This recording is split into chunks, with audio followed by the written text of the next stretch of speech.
Сегодня мы находимся на одном из участков лаборатории экспериментальной ботаники.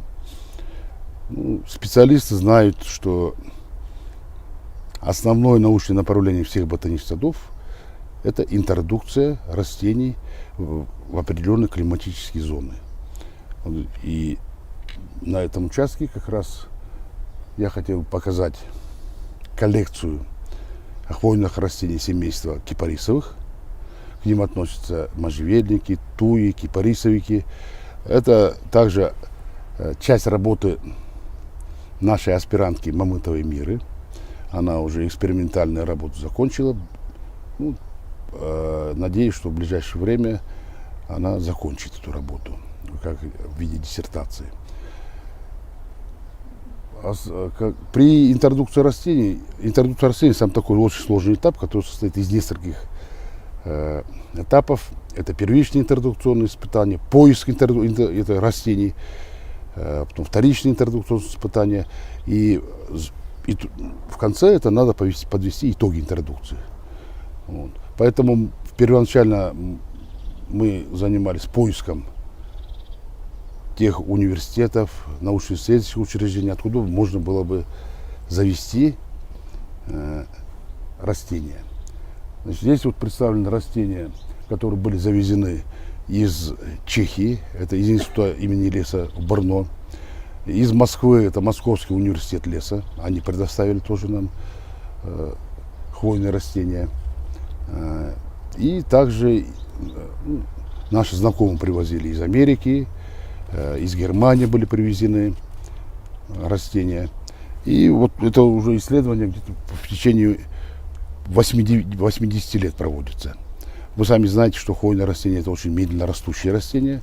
И вот это результат 10-летних исследований. Я хочу вам здесь показать некоторые растения. Туя западная, ее родина Северная Америка. Вот. На сегодняшний день выведено более 400 сортов туи. Ее называют или сорта, или садовую форму называют. Вот. У нас во времена Советского Союза только 2 садовые формы туи были завезены и популярны. Это туя западная колоновидная. Я вам покажу потом. Она в городе очень много ее. И туя западная форма золотистая, желтая. Поэтому, так как ассортимент был очень скудный, задача была поставлена расширить ассортимент туй садовых форм в дальнейшем для озеленения, для ландшафтной архитектуры. И вот итоги работы такие, что вот там хочу показать. Здесь это вот туя западная форма спиралевидная. Здесь вот туя западная, вот там вот дальше я вам покажу. Да, вот здесь вот туя западная, это Брабант. Вот. Следующая вон там, а это колоновидная, вот, которую вы знаете все, она везде в городе. Туя западная форма называется Ховей. Вот, они все привезены из Москвы были в виде 2-летних саженцев, не будут идти. Вот это у нас вот 2 экземпляра. Это туя западная Альба. Значит, формы они различаются или по форме кроны. Вот, я говорю, можно пирамидальные, колоновидные, вот спиралевидные, или по цвету хвои. Вот есть золотистая, желтая, это альба, видите, такие листочки, это хвоя немного беловатая. Но хвойные, они тоже такого, в течение вегетационного сезона, года, они меняют немножко окраску свою. Сейчас она немножко не ярко-белая, а так она весной, она ярко-белого цвета. Как я сказал, туй на сегодняшний день больше 400 сортов это селекционировано. Можно до бесконечности, в принципе, это проводить эти исследования. Но мы посчитали, что уже достаточно садовых форм туй сортов. И кроме этого мы занимались интродукцией и акклиматизацией различных садовых форм можжевельников.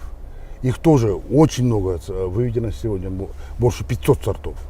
Вот здесь я вот хочу показать вам, значит, можжевельник.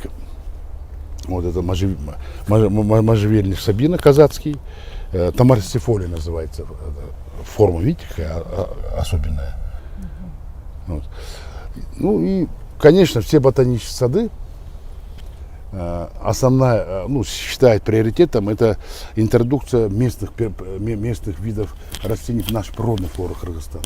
И вот у нас один есть вид можжевельника, нашей природной флоры можжевельник сибирский. Он у нас в горах растет. Вот это у него своя форма такая. У всех остальных эта форма в природе не существует, это селекционеры сами такие формы создали. Вот, и там вот дальше там это кипарисовый горохоплодный. Он такой вот свисает. Это кипарисовый горохоплодный. У нас еще несколько видов садовых форм хвойных мы здесь высаживали, но они не прижились. Так, здесь еще вот есть туя, западная форма эльвангриана. Видите, тоже необычная форма такие у них. Хвоя такая большая, плоская. Так, потом вот здесь вот еще вот есть у нас. Это уже кипарисовики. И еще несколько форм там есть у нас. Вот это тоже шаровидная туя. Видите, вот. Очень интересно. Да. А это вот те туи колоновидные, западные, которые везде в городе. В завершение хочу сказать, что вот насчет можжевельника хотел закончить. Просто надо там подальше на этом участке есть еще несколько форм можжевельников. Это можжевельник казацкий, желтая форма, очень красивый. Вот. И в завершение хочу сказать, что вот здесь у нас это привезены из Чехии уже. Из Чехии привезены самшиты. Вы знаете, что в городе в основном зеленые самшиты. Такие. А это самшиты пестролистные. Видите, здесь вот края желтые. Там тоже вот. И он там уже там вот немножко, когда он голубоватого цвета, он второй. Видите, вот второй самшит, там он немножко голубоватого цвета. Вот этот, да. И вон там дальше тоже еще один самшит пестролистный. Один экземпляр остался, видите, вот, где мы стояли. Да. Поэтому это привезено из Чехии. И в конце хочу сказать, что итоги интродукции заканчиваются после проведения исследований по размножению. Если они могут очень декоративными быть, красивыми быть, но если они плохо размножаются, значит они не перспективны. То есть подводятся итоги интродукции по перспективности. И на сегодняшний день все здесь объекты исследований уже интродуцированные мы размножаем. Здесь отдельный участок есть. И их, в принципе, можно уже желающим покупать их можно. Все здесь, кроме вот можжевельника сибирского, потому что растения природной флоры очень трудно размножаются. Все остальные размножения у них вегетативно очень хорошие, поэтому они уже, можно их предлагать размножать, предлагать для озеленения, для ландшафтной архитектуры. И кроме этого, у нас в городе в озеленении одна из таких проблем тоже это очень малое количество красиво цветущих кустарников. Поэтому у нас тоже была поставлена задача по возможности, значит, привести и интродуцировать красиво цветущие кустарники, о чем продолжит этот разговор научный сотрудник Абдрашитова Жибек Кеңешевна. Эксперименталдык ботаника лабораториясынын кооз гүлдөөчү бадалдар коллекциясында турабыз. Кооз гүлдөөчү бадалдар коллекциясына эң биринчиден болуп мынакей башка климаттык алкактан биздин Кыргызстандын чөйрөнүнө ылайыкташтырылып адаптация болгон вегеланын түрлөрү. Вегеланын бул коллекциялык фонддо 7 формасы бар. 7 формасы. Бул вегеланын айрыкча башка кооз гүлдөөчү өсүмдүктөрдөн айырмасы бул 3 рет 3 волна менен гүлдөйт. Эң биринчи волнасы абилине көп гүлдөйт, андан кийинкилер азыраак болуп 3 волнада гүлдөйт. Андан сырткары дагы бул дагы Чехиядан алынып келинген, калемче түрүндө алынып келинип биздин климаттык алкакка ылайыкташкан. Андан сырткары дагы кальквиция прелестная деп бул дагы Чехиядан алынып келинген. Алынып келип, ал дагы биздин климаттык алкакка толугу менен ылайыкташылып, азыркы учурда аны калемче менен да көбөйтүп жатабыз жана уругу менен да вегетативдүү, генеративдүү жол менен көбөйтүүгө толук ылайыкташып бүттү. Дагы сирендин карлик формасындагы эки түрүн алынып келинген Европадан, сирен мея, сирен полибин деп. Бул дагы сирендин дагы өзгөчөлүгү биздин жергиликтүү сиренден айырмасы бул дагы 2-3 волна менен гүлдөйт. Биздин ушу кооз гүлдөөчү бадалдарды алып келип ылайыкташтырганыбыздын себеби ушул жылдын вегетация мезгилинде 2-3 ирет гүлдөгөнү ашыкча, же болбосо керектүү кооздукту адам баласына жагымдуу шарттарды түзгөндүгү үчүн алып келип ушул ылайыкташтырып келе жатабыз. Андан кийин гортензиянын дагы ваниль фрейс деген метилчатый формасындагы түрүн дагы ылайыкташтырып, эми калемче менен көбөйтүүгө толук маточнигибиз даяр болду. Аны дагы көбөйтүп биздин шартка толугу менен ылайыкташты, климаттык шартыбызга. Ушул кооз гүлдөөчү өсүмдүктөрдүн толук интродукциялангандан кийин биз 7 жыл мурун Ысык көл областынын 80 жылдык юбилейине барганыбызда доклад кылып ушу сунуштап келгенбиз. Туристтик сезондо ушу эс алуучу жайлардын бардыгына ушул өсүмдүктөрдү өстүрүүгө сунуштап келген элек. Азыркы учурда биз сунуштаган өсүмдүктөр толугу менен бардыгы Ысык көлдүн айланасында курорттук зонадагы пансионат курорттордо толугу менен эгилип, Ысык көлгө дагы толук ылайыкташкандыгын көрүп, дааналап тастыктап келдик.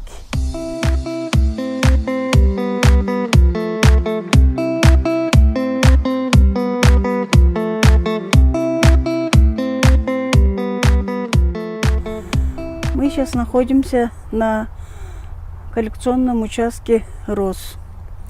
Розы здесь в коллекции насчитывается около 200 сортов. Они привезены были из разных регионов СНГ. Например, и из-за рубежа тоже, с Чехии, с главного ботанического сада город Москва, Жердевского сада, Жердев-сада. Они получают розы с разных регионов мира. Вот. Розы подразделяются на несколько групп. Это чайно-гибридные, где побег несет от 1 до 3 цветков.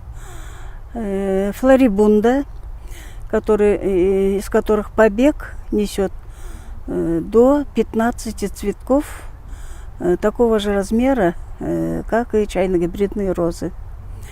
Потом полиантовые розы, они где-то высота до 60 сантиметров, невысокие, но цветы помельче и много цветов полиантовые. Кроме этого, плетистые розы, это по народному вьющие розы называют. Плетистые розы, кроме них мини-флорибунда, это спрей-розы называются, и миниатюрные розы. Самая маленькая группа – это миниатюрные розы. Ну, сейчас осень, и, как вы видите, на участке почти цветов нет. И вот даже некоторые розы, как черная магия, и Моника называется, вот Моника и черная магия, и некоторые еще другие сорта до сих пор цветут. Недавно я проводила фенологию, и в фенологии я отметила, что некоторые сорта имеют бутоны. Значит, если климат будет теплым, то и дальше они будут цвести до первого снега. Вот. Скоро уже осень, идет температура идет к минусовой, и мы скоро уже будем делать обрезку. и на зиму укрывать розы. Обрезка – это очень такое мероприятие агротехническое для роз. Бывает осенняя обрезка, весенняя обрезка, санитарная обрезка, формирующая обрезка и разные обрезки. Вот сейчас мы на осень где-то до 50 сантиметров высоты обрезаем все побеги и укрываем розы. В наших условиях укрытие роз, самое хорошее укрытие роз – это с почвой укрываем до 20 сантиметров высоты. И они, во-первых, при таком укрытии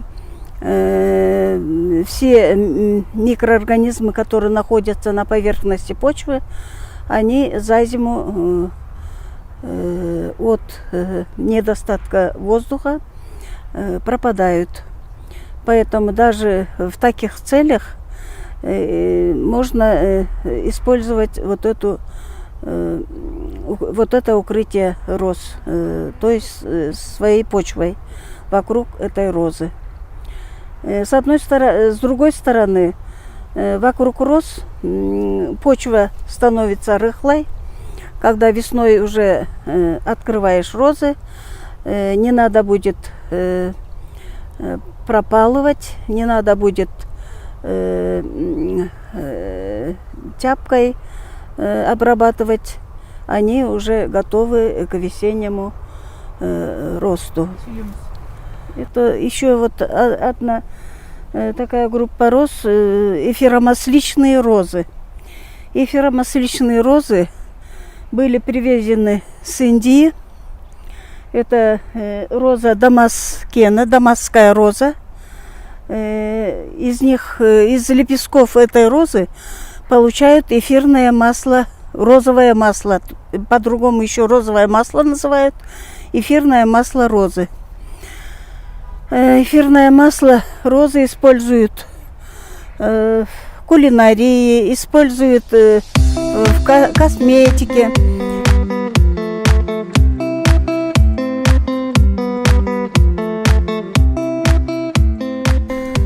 Кроме роз, я веду раздел почвопокровных растений. Почвопокровные растения – это такие растения, которые своими плетями быстро покрывают почву, образуя декоративный покров. Почвопокровные растения по-другому еще называют ковровые, потому что некоторые почвопокровные растения растут как ковер. Собрана коллекция в количестве 73 видов.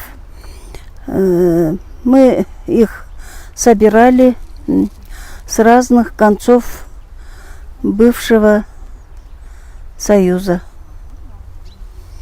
Некоторые виды собираем сейчас, получая по делектусам семена и размножая.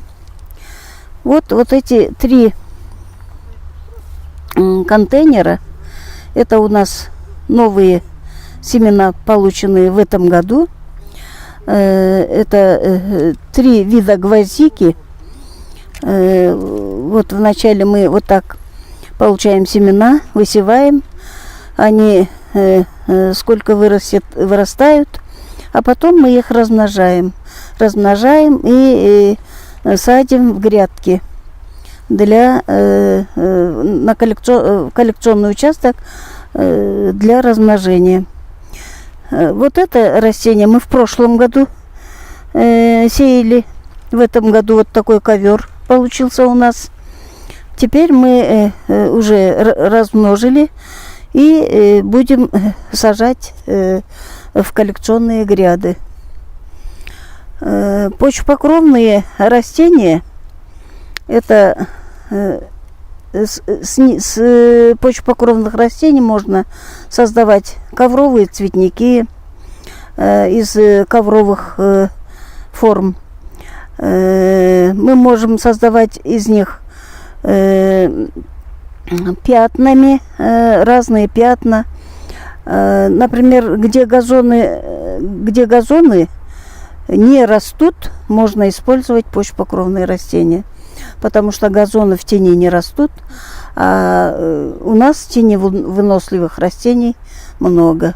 Вот, например, вот эти яснотки, они теневыносливые, даже на солнце они пропадают, а в тени очень красивые. Барвинки, барвинок малый, большой, они все растут в тени. Есть растение дюшинея, которую используют в тени. Они вот у нас в Дубовом парке растут как газоны. Мы когда-то изучали там, и они сами распространяются в виде семян, и в виде плетей. И вот так они большую площадь занимают, да? И вот весь Дубовый парк в этих растениях. Ну, приходите к нам за этими растениями. Если кого заинтересовало,